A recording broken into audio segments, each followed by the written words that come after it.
Hi, this is Anne with Graphic Design How To, and today I'm going to give you 7 of my best tips for graphic design freelancers. Okay, let's get started.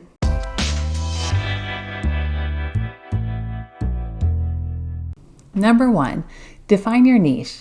Hopefully you have a couple of years under your belt as a graphic designer, and so this might be easy.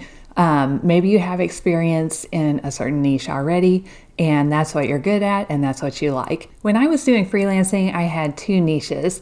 The first was healthcare marketing. I had a lot of experience doing that. I had worked at a couple agencies doing healthcare marketing, so it just made sense. And then the other one was infographics, like any subject infographics. That one started out as a freelance, like a one-time freelance project, and then I kept getting more and more of those, and so it just made sense to make that my niche too. Now, if you don't have experience yet and you're trying to figure out what your niche should be, I would just take on a lot of different projects. See what you're good at and see what you enjoy. It could be logo design, social media graphics, website design, packaging. The nice thing about having a niche is your clients who are in that niche are going to trust you that you can deliver on the type of design that they're looking for. And they can also look at your portfolio and see that you have the experience. Number 2, build a strong portfolio. Make sure to showcase your best work online.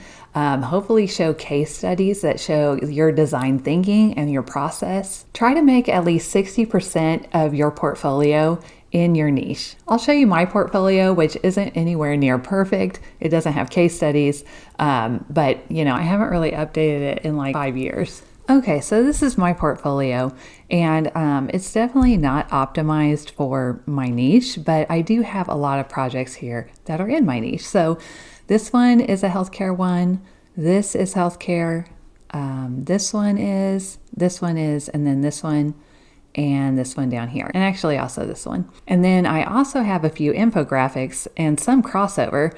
This one, this one, this one, and this one down here. Oh, and also this one are all infographics. So I have a pretty good representation of my 2 niches here. Number 3, set clear pricing. Now what you want to do here is do some research.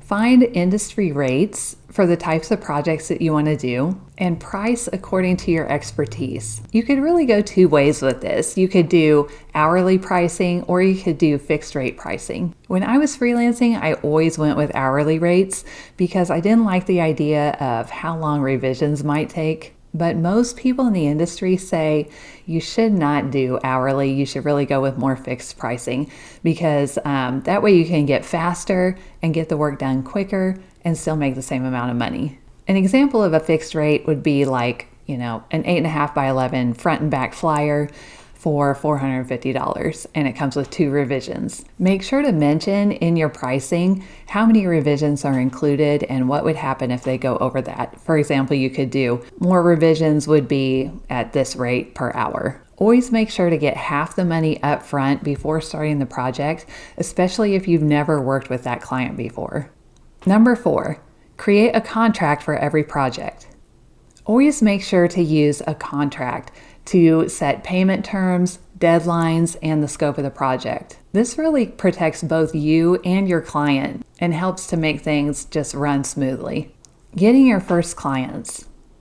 This is probably the hardest part of freelancing, and if you don't know people in the industry or have a network built up, it's going to make sense to do some marketing on sites like Behance, Dribbble, LinkedIn, Instagram, even Facebook. So put yourself out there, show the types of designs that you make, and just let people know that you are looking for clients. If you've worked at agencies before, sometimes your former employers might be open to using you as a freelancer. When I was freelancing, I had 3 main clients. One was the agency that I used to work at.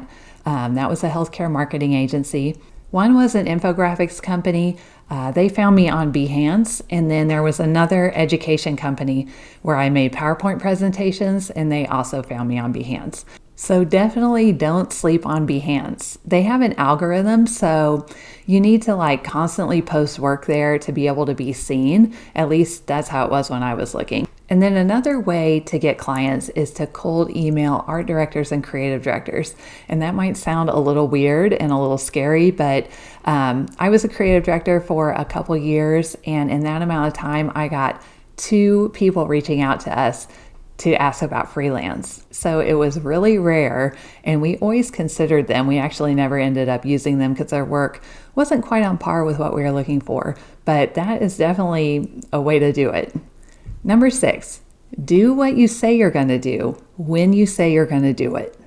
Now I realize this sounds like the most obvious thing in the world, but it is so common for people to just not be able to deliver and not stick to deadlines.